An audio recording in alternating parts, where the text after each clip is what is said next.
میں آپ لوگوں کے سامنے آج جو افسانہ پیش کرنے جا رہا ہوں اس کا نام ہے ایک اور چائے۔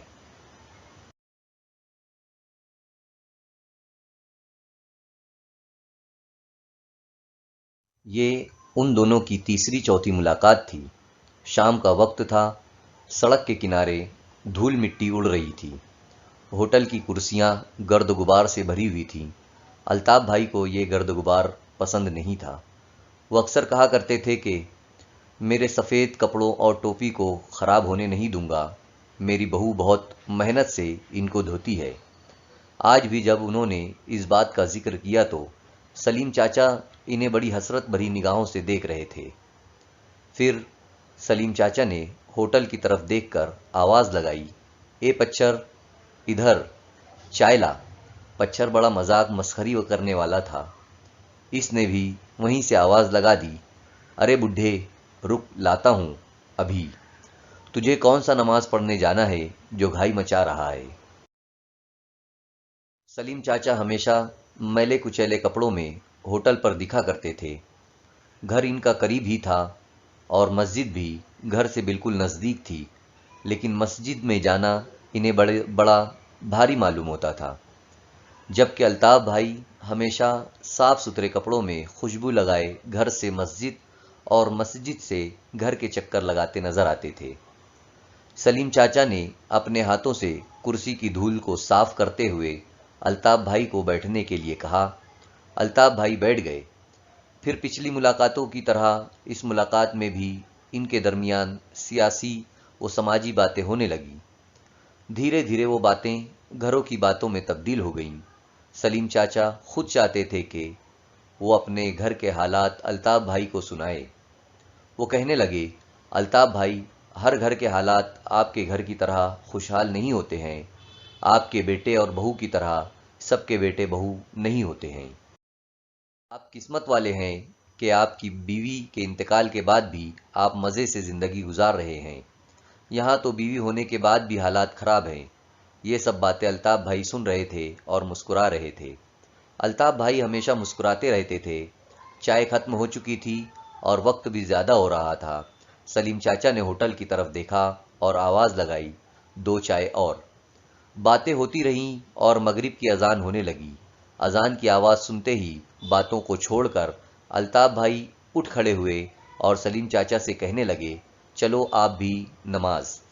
سلیم چاچا نے سر جھکا لیا اور کہا، آپ آؤ، میں یہیں ہوں۔ سلیم چاچا انتظار کرتے رہے، لیکن نماز بعد الطاف بھائی ان کے پاس نہیں آئے۔ شاید نماز چلنے کا انکار کرنا الطاف بھائی کو اچھا نہیں لگا۔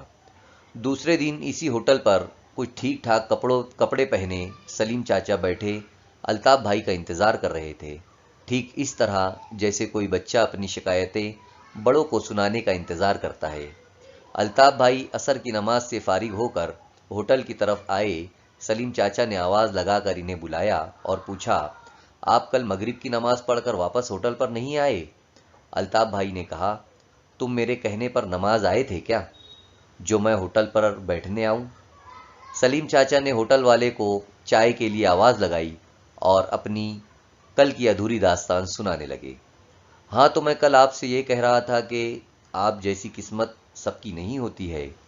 آپ کو وقت پر کھانا نصیب ہو جاتا ہے، مجھے تو کوئی کھانا کھانے تک گھر میں نہیں پوچھتا، نہ میری گھر میں کوئی عزت ہے۔ میرا ایک بیٹا ہے، اس کو میں نے بڑا لاڈ و پیار سے پالا ہے۔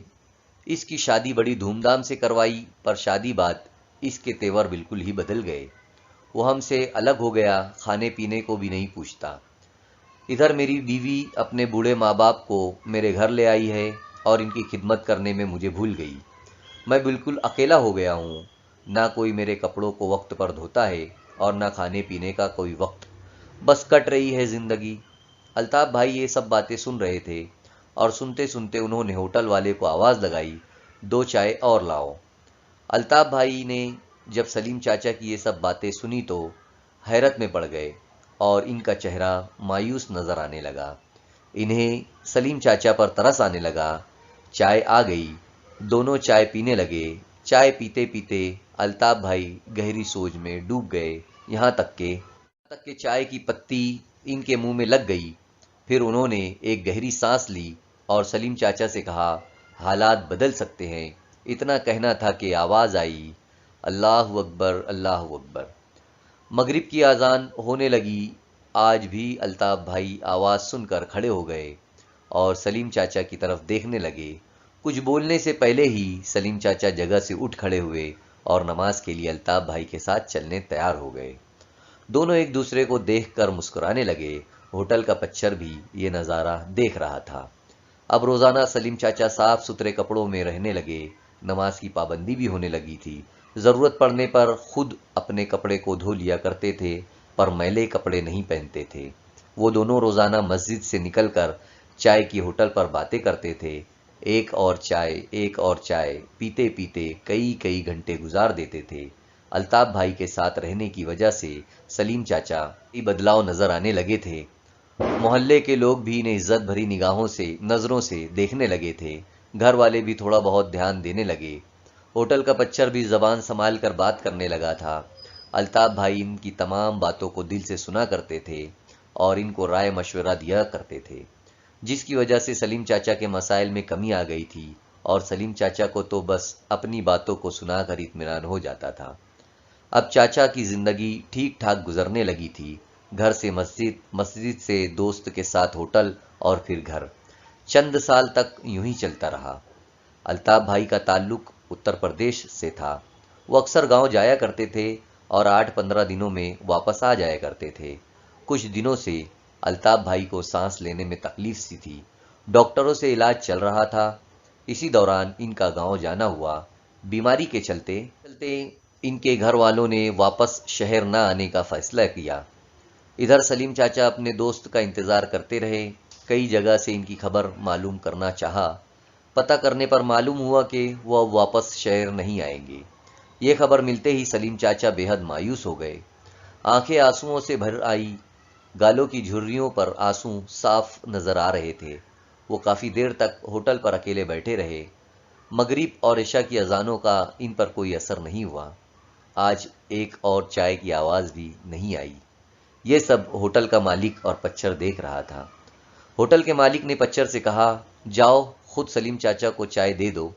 پچر نے چائے دینے کی کوشش کی، پر سلیم چاچا انکار کرتے ہوئے اپنے گھر کی طرف چلے گئے۔ کافی دن ہو گئے تھے، سلیم چاچا نہ ہوٹل پر نظر آئے اور نہ ہی مسجد میں۔ اب وہ کافی کمزور ہو گئے تھے۔ گھر والے بھی پہلے کی طرح برتاؤ کرنے لگے تھے۔ سلیم چاچا کا پوتا اپنے دادا سے بڑا پیار کرتا تھا۔ اس کی عمر ابھی 9 برس کی تھی، لیکن وہ دادا کے ساتھ گھر میں ہونے والے سلوک سے بخوبی آگاہ تھا۔ وہ اکثر اپنے دادا سے پوچھا کرتا تھا کہ آپ نماز کیوں نہیں جاتے؟ آپ ہوٹل پر بھی نہیں بیٹھتے؟ آپ گھر میں ہی کیوں رہتے ہو؟ دادا کوئی نہ کوئی بہانہ بنا دیا کرتے تھے۔ اس معصوم کو پتا تھا کہ دادا کو ان کے دوست کے گاؤں جانے کا صدمہ ستایا جا رہا ہے۔ ایک شام کے وقت وہ اپنے دادا کے پاس بیٹھا تھا، تبھی اس کے منہ سے یہ بات نکل گئی کہ دعا کرنے سے بیماری اچھی ہو جاتی ہے۔ دادا نے کہا، ہاں۔ پوتے نے کہا، پھر آپ اپنے دوست کے لیے دعا کیوں نہیں کرتے؟ آپ کے بیمار دوست کو دعا کی ضرورت ہے۔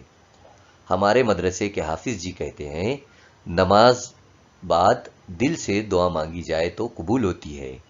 اس معصوم کی زبان سے اتنی سمجھداری والی باتیں سن کر سلیم بھائی کا چہرے کا رنگ بدل گیا اور وہ گہری سوچ میں ڈوب گئے۔ ان کی آنکھیں نم ہو گئیں۔ تھوڑی ہی دیر میں اذان کی آواز ان کے کانوں میں پڑی اور انہوں نے اپنے پوتے کو آواز دی، ہمدان میرے جوتے دیکھ کہاں ہے، چل ہم نماز جائیں گے۔ ہمدان تو اسی بات کا انتظار میں تھا۔ اس نے اپنے دادا کے جوتے پہلے سے ہی نکال کر صاف کر لیے تھے۔